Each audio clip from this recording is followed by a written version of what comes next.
Hey y'all, welcome to another speed build. Today we are building a giant, huge cottage for a family. And I realize that's a bit of an oxymoron. I just Googled it to be sure, but the definition of a cottage is a small home, usually near a lake or forest or something. And so I guess like a giant cottage is kind of an oxymoron, doesn't really make sense, but I don't really have the vocabulary for what this is. It's just like a cottage, but massive. But anyway, it can house 7 Sims, 2 parents, and 5 kids. And yeah. Oh, I'm building on this lot in Copperdale. It is called Bridge Creek Drive. It's 30 by 40 tiles. And I have built here before. I once did a Renaissance Sims quirky home on this lot. And it's a pretty good size, pretty decent surroundings, kind of cute. The only complaint that I have with this lot is that the lighting is really, really bad. And it's kind of that way with Copperdale in general. If you're a builder, I'm sure you already know what I'm talking about, but all the lighting in Copperdale has like this weird like green tint to it and a bit of like kind of like a harsh glare and like harsh shadows that make it kind of hard to build something cute and kind of discourage a lot of people from really building in this world. So if you just noticed a really dramatic shift in lighting that in my opinion was like a huge improvement, I can tell you a little bit about how I do that. It's like my go-to way to fix lighting when it's really bad, but you just go into live mode and you change the weather to a heat wave and it fixes the lighting. It makes it like chef's kiss, perfect. So if the lighting is ever not good, I recommend you do that. And just a little note, I think you do have to have Twisted Mexie's enable all cheats mod to do that, to control the weather. Could be wrong, you might just be able to do it base game, but yeah, it's super, super helpful. I do it all the time, and honestly, it has been a lifesaver because it's not only Copperdale, it's also like Henford-on-Bagley and what other world? There's one other one. I can't call it to mind right now, but the lighting's super messed up in a lot of these worlds. It's rough out here.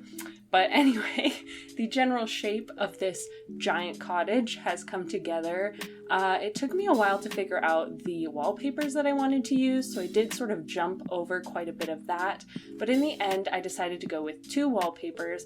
This one sort of like coppery colored siding from the base game and some brown stone wallpaper from Cottage Living. I also did a fun little thing worth noting by the front door. I took 2 of the front doors that came with Cottage Living and sort of placed them right next to each other facing opposite directions, so it looks like this really wide double door that you can open. The one thing that's kind of quirky about it is obviously only one side of the door has a wreath on it, so the wreath is sort of over to the right and not centered, but like, hey, maybe they just didn't center their wreath. I don't know, like, I feel like that's pretty realistic. Maybe they are really into things being off-center. What is the word? Oh, asymmetrical. They're really, really into asymmetry. It's canon now. It's canon. This family is very, very into asymmetry. But anyway, now I'm just doing a bit of landscaping. I really wanted this to look really overgrown and yet still fit into the landscape.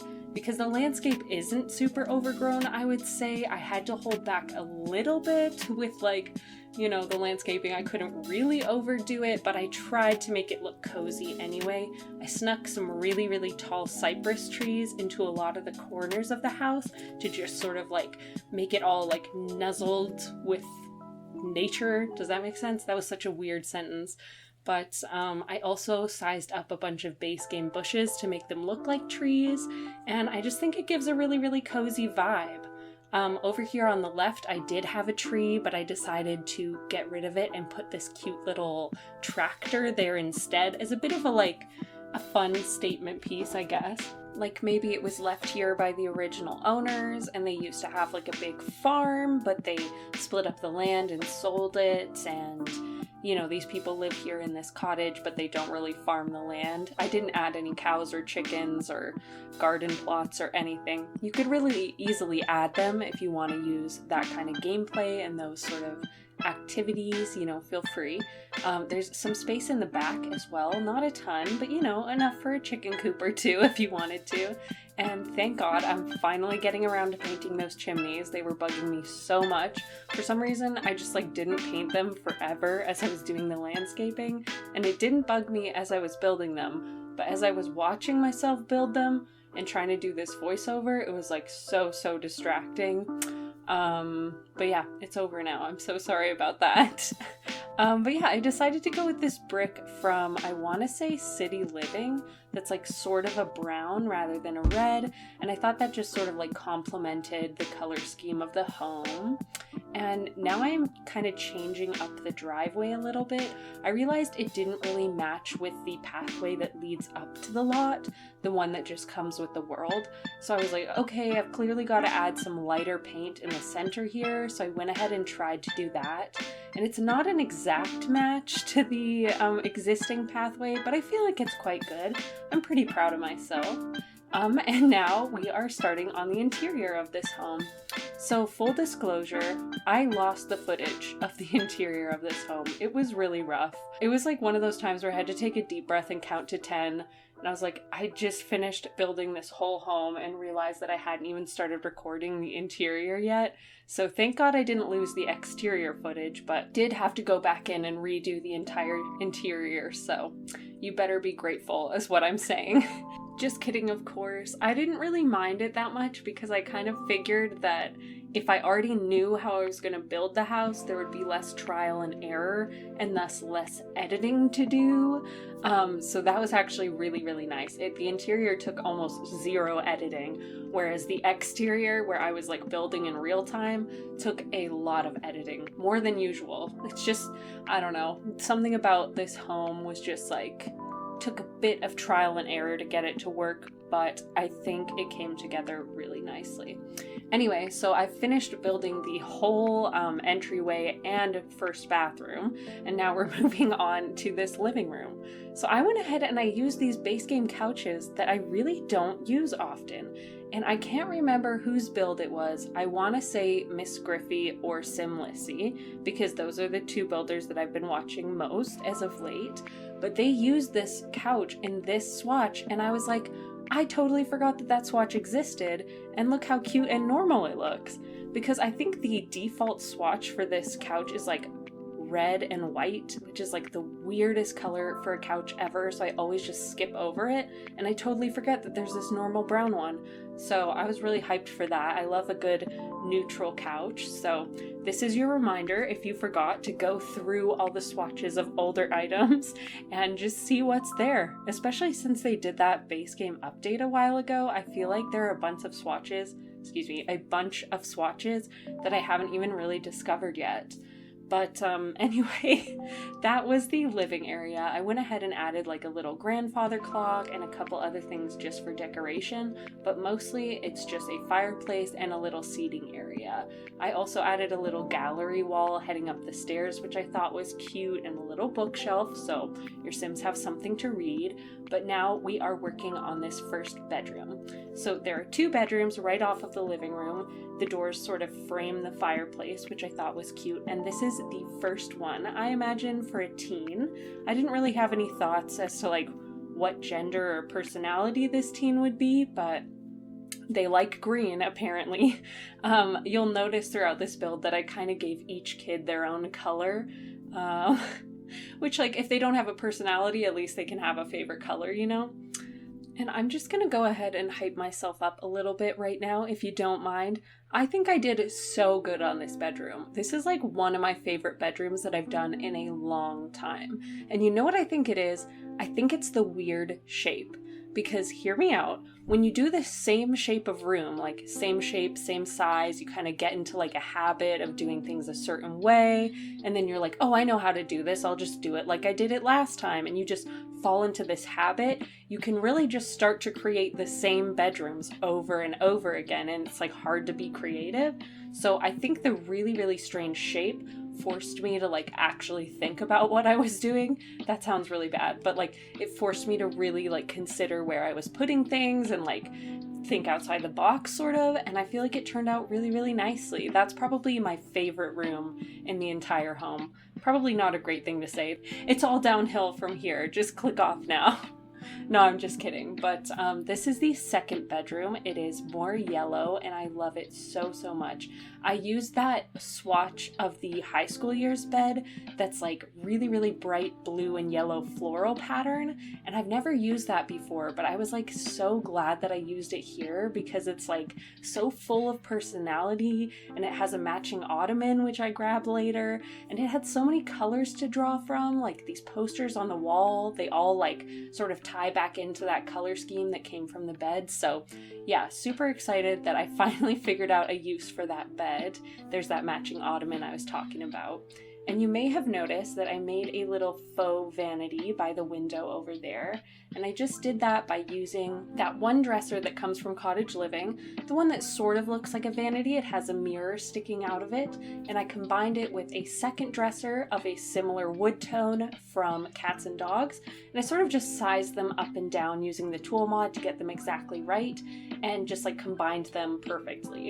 And it won't be functional like a vanity, but I think it's really, really fun every once in a while to make like a fun, unique piece of furniture by combining a few things. You know, it just keeps the game fresh.